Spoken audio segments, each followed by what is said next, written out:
না কি সুন্দর চার সাইড। ঠিকই বলেছো, লোকেশনটা আমার খুবই ভালো লেগেছে, অপূর্ব সুন্দর। আরে এই দাঁড়ান,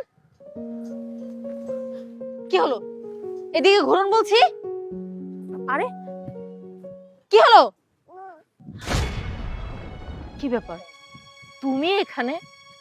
আরে বাচ্চাটা কার? নিশ্চয়ই এই বাচ্চাটা তুমি চুরি করে নিয়ে আসছো, তাই না? নিজের তো বাচ্চা জন্ম দেওয়ার কোনো মরদ নেই, অন্যের বাচ্চা কেন চুরি করে এনেছো? জানো হৃদয়, ওর সাথে আমি 3 বছর আগে সংসারে ছিলাম, কিন্তু ওর না বাচ্চা দেওয়ার কোনো ক্ষমতা ছিল না। একটা মেয়ে একটা সংসারে কিসের জন্য থাকবে বলো তো? যদি না আমি মাই হতে পারি, এজন্য ওকে আমি ছেড়ে দিয়ে চলে এসেছি, যাতে করে তোমাকে ভালোবেসে তোমার সংসারে গেলে আমার ফুটফুটে একটা সন্তান হয়। কিন্তু ওর ঘরে থাকলে আমি কোনোদিনও কোনো সন্তান আদির চেহারা দেখতে পারতাম না। আজকে দেখো না, সন্তানের নেশায় পড়ে সে নিজে অন্যের বাচ্চা চুরি করে নিয়ে আসছে। পরে শোনো, আমি এই বাচ্চাটা চুরি করে আনিনি, তুমি আমার কথাটা বিশ্বাস করো। চুপ করো, একদম জোর গলায় কথা বলবে না। একে তো বাচ্চা চুরি করে নিয়ে আসছো, তার উপর আবার জোরে জোরে কথা বলতেছো। ও চোরের মার বড় গলা, তাই না?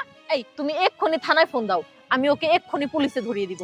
অন্যের বাচ্চা চুরি করে আনার মজাটা কি আমি আজকেই বুঝিয়ে দিব। বাস, অনেক হয়েছে, এবার আমার কথা শোনো। তুমি আমার কোনো কথাই শুনতে চাইছো না। এই বাচ্চা হচ্ছে আমার। আরে তোমার বেবি মানে? হ্যাঁ, এটা আমার বাচ্চা।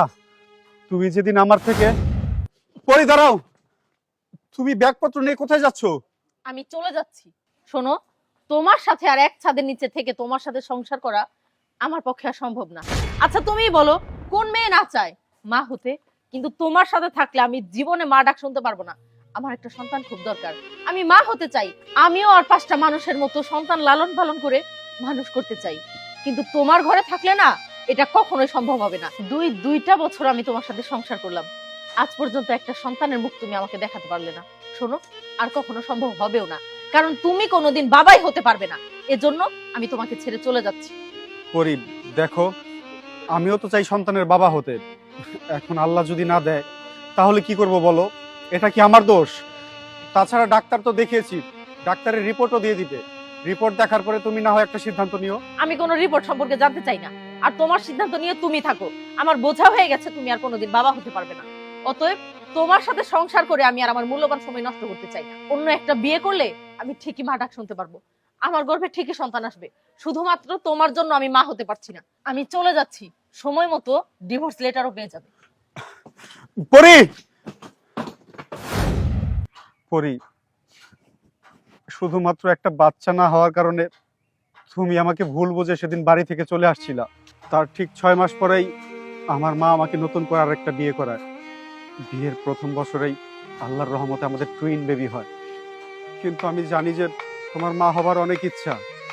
আর তুমি চলে আসার পরে ডাক্তার আমাকে রিপোর্ট দেয়, সেই রিপোর্ট দেখে আমি জানতে পারি যে তুমি আর কোনোদিনও মা হতে পারবে না। তাই আমি আমার নিজের একটা সন্তান তোমাকে দিতে আসছি, যাতে করে এই সন্তানের মুখ থেকে তুমি তোমার মা ডাকটা শুনতে পারো। আর তুমি তুমি আমাকে ভুল বুঝছো, চোর দাবি করছো। ছি পড়িচ্ছি, তুমি এতটা নিচু মনের মানুষ সেটা আমি আগে জানতাম না। আর আগে জানলে কোনোদিনও তোমাকে আমি ভালোবাসতাম না। তাছাড়া তোমাকে বিয়ে করে আমি কি লাভ? কেননা তুমি তো কোনদিন মা হতে পারবে না। কে না চায় বাবাটা শুনতে বলো?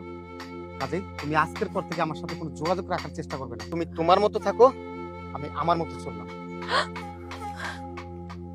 পরি, আমি চলে যাচ্ছি, কিন্তু যাবার আগে তোমাকে একটা কথা বলে যাই।